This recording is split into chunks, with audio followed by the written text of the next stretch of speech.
بەڵێ ئەو کەسەی زینا دەکەی، ئەو کەسەی نوێژ ناکەی، ئەو کەسەی ڕیبا دەخۆی، ئەو کەسەی لە حرام ناگەڕێیتەوە، ئەو کەسەی کە خیانەتەکەی، ئەو کەسەی کە خەشەکەی،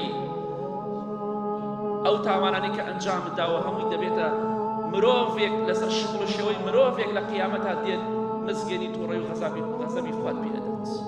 بۆی ئاگاداری خۆت بە تاوان بەکەم مەزانە.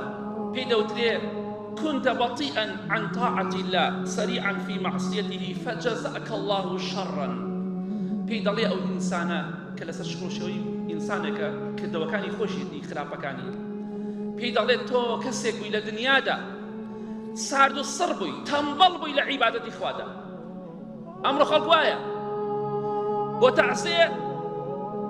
تەعزیەیەکی بیدعە و ناشەرعی ئامادەیە چەنەها شار بکە، بۆشایی ئامادەیە بڕوات ئەم شارە ئەو شار بکات، بەڵام بۆ مزگەوتەکە تاقەتی نییە.